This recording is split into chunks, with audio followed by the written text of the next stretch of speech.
Hi, I'm Kyrell Mbaha, and in today's Wednesday Lensday, I'm going to show you a pretty cool app on the iPad called the ShotPro app. Now, I've been wondering what to do with the Wednesday Lensday videos because I didn't want it to be just about reviewing stuff. Very few people actually send me stuff, and I don't buy that much stuff. It may seem like it, but I don't. And I do want to do tutorials on lenses. I have a couple coming up, but I thought it'd be cool to have at least a bunch of the videos showing how I work and the process in which I do stuff. And I recently shot a branded content music video for a telco company called Hotlink, and it was a great chance for me to try out the Sony a7S, but I'll talk about that on another episode. What I want to talk about this episode is the pre-production process. Now, I haven't done work with clients or anything close to advertising in quite a while. I almost forgot that you actually have to try and explain what the concept is or explain what you're going to be doing and do it in such a way that, how do I put this nicely? In such a way that they will understand. And one of those things would be storyboards. Now, this job, unfortunately, came up to me quite last minute.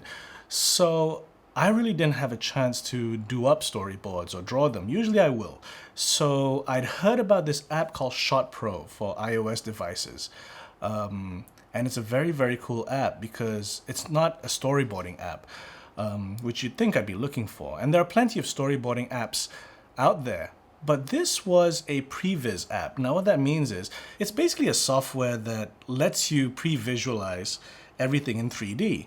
So you have 3D characters and 3D spaces and 3D props, and you can move your camera around. There's a 3D camera, and there are key points for you to animate. So I figured, as opposed to trying to storyboard this thing, I'd try this app out because I really wanted to try it out, and I thought this was a great chance to try that out. And you wouldn't believe how much this app actually saved me, because not only did it give me a way to really show, like, this is pretty much how the video is gonna be, it also gave me a chance to figure out, like, as I was doing it, oh crap, you know, I don't think I have enough shots for this segment of the music video, or I don't think I have enough bits over here, or I might need another angle or another setup.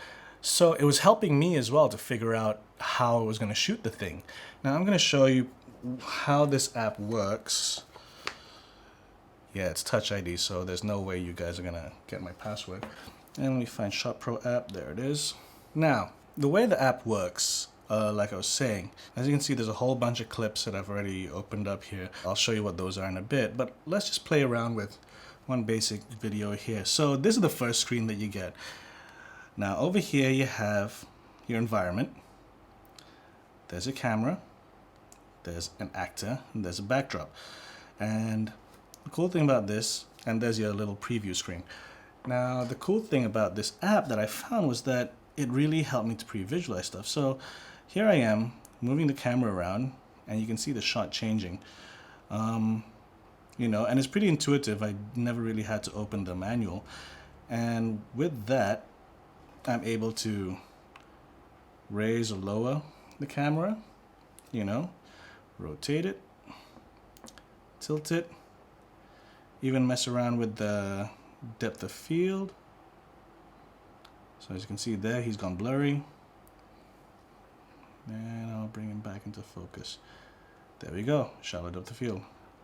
So let's say I wanted a wide shot like that, but I didn't want to use that backdrop. So I'll open up the props and I'll stick in, let's say, a brick wall. Oops, you shouldn't be there. It should be rotated this way. I'll put that brick wall over there, rotate it a bit more. Let's say I want to go a little bit more around this and then add some stuff around it. So maybe I'll add a building to match that brick wall. So whoops, I'm going to zoom out here, rotate it a bit. I'll put that building over there. So if I move the camera around, rotate it. As you can see, like, this is pretty quick and fast. Let's zoom in a bit. Let's go wide. And there we are.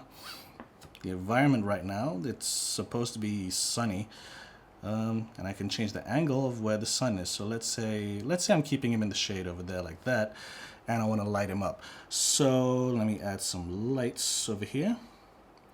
I'll put one of these lights over and rotate that around. Tilt it down a bit. And voila, I got some backlight on him. Click on the camera, zoom in so you can see what kind of effect that is. And then with that, change the color temperature. So I'll put it a little bit more white. And there you go, like I've just set up a shot. And ordinarily I could just screen grab whatever the preview is over there. I could just screen grab that and, you know, use that, and then I could just move the camera around and try and figure out my other shots. But the cool thing is I can animate this. So let's say I'm going from there. Let me just animate the camera movement. So I'm going to put a key point right there. And then I'll figure out, this thing is set to 10 seconds. I'm going to bring it down a bit to maybe 5 and 4 point something. And I'll put let's say after 4 seconds, I'll move the camera around to there and rotate it and maybe zoom it in a bit.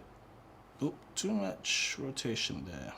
Okay, put another key point, and there we go.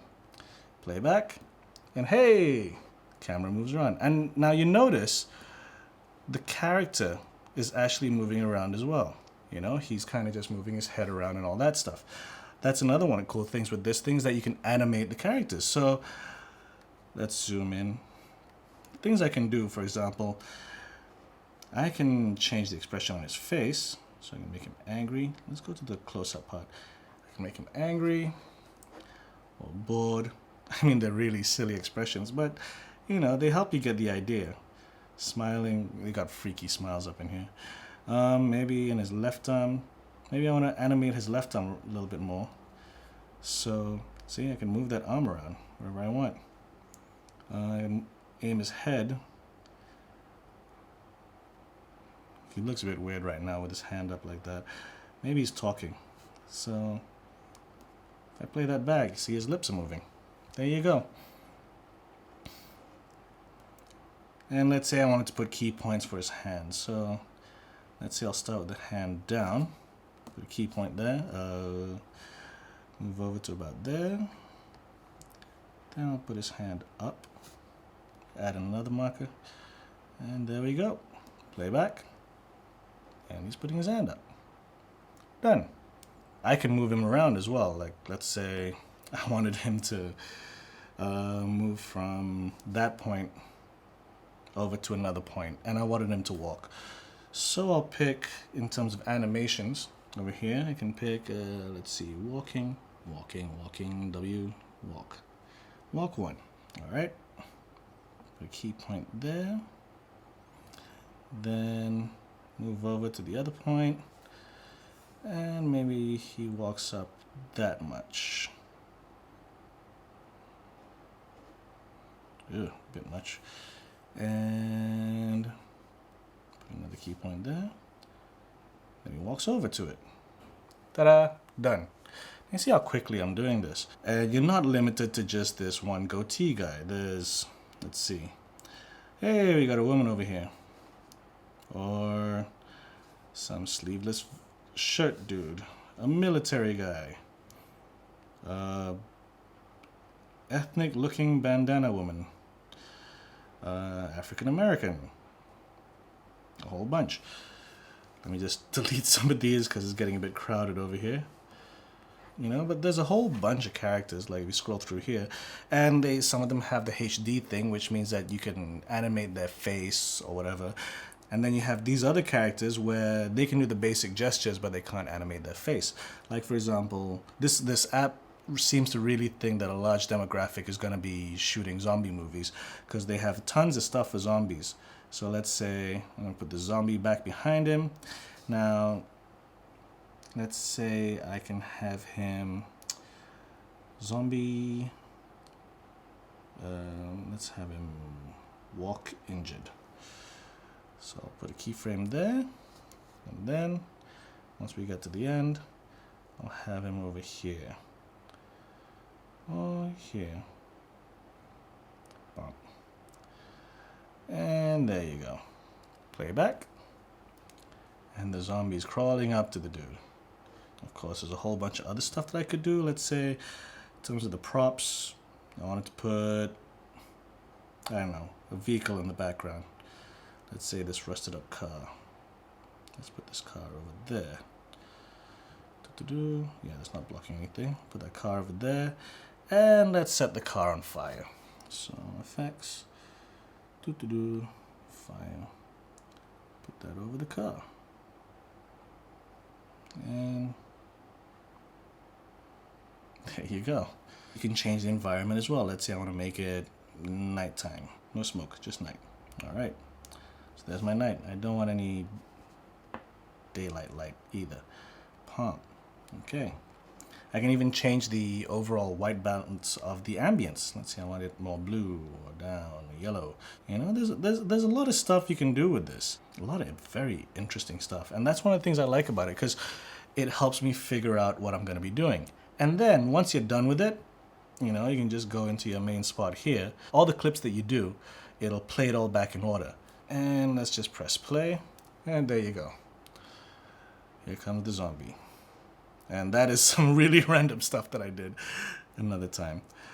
So that's how I pretty much, you know, like figured out how to do my music video. The music video is split up into two different parts, a story element and a performance element. So for the story element, I did up all my shots, like as you can see here. If I just play this back, like there's a whole bunch of stuff. And it's gonna cut again to something else. It looks really weird when you're looking at it, but it'll make sense in the cut. And all those backgrounds, by the way, were also backgrounds that I had taken at the location. Now then, with the performance part, I did the same thing. Basically figured out whatever angles I was going to be using. And again, with photos of the location as the backdrop, I just do them up. And I just did all these random scenarios. So then I take all these clips, which you can export to a QuickTime file. I put that into my editing software, and I edited all this to the music. So that way I could actually see, like, okay, I know roughly what kind of cuts I'm going to be doing. And when I'm on set, I can not only show this to the client, I can show this to the actors, so they have the musicians, so that they have a better idea of what kind of stuff they're doing. And I have a rough idea of how I'm going to shoot it as well. And because I can play around with the lights, I can figure out a rough idea on how I'm going to light it.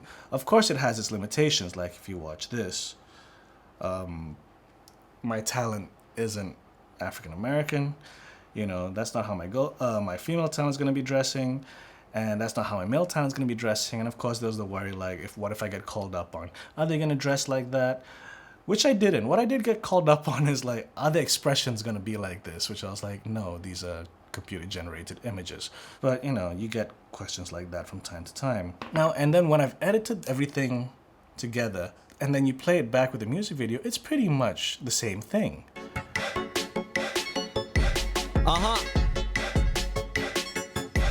Yeah, in this connected life, there are many things that make us go #Gramnya. One of the things I liked about the app as well was it helped me literally do what it's supposed to do, pre-visualize the entire music video.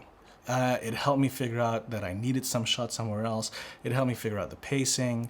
It helped me figure out that, okay, no, I need to put this bit over here, or maybe I'll have too much of this, or maybe I rely too much on this part of the video. When it came to editing, especially, because I had a very short time frame, like we finished shooting, and then in 3 days I had to hand in the first cut and comments and etc. So because I'd already kind of edited it before, it wasn't really that much of a stretch to edit it again. And a few other things as well, like you can actually record VO. You know, if you didn't want to bring this into an editing software, you could feasibly edit everything on this app and then dub the dialogue in as well. Dub the dialogue in, you can put in whatever music you want to put in. Maybe even edit it on iMovie since you have it on your iPad and all the clips will be saved there. So, sorry, interrupting. I know, I just wanted to bring up a couple of things. I'm editing the video right now and I realized there's a bunch of stuff I forgot. Because there's a couple of things that I really wish were in the app. I know like no app is ever perfect, but if this stuff were implemented in the future and if the people that make ShotPro app are watching, that would be cool. One of the things would be if we could import props or buy other props, you know, if there was a bigger prop library. Or if we could import our own, like, you know, .3ds files of props. The reason why I bring that up is because I'm actually trying to storyboard some stuff and, you know, I'm trying to do things which have very specific props and something like, okay, I can't do a close-up of a durian. which I wouldn't expect it to be in the library, but I could probably get a 3DS model of a durian and stick it in if I could import 3DS files.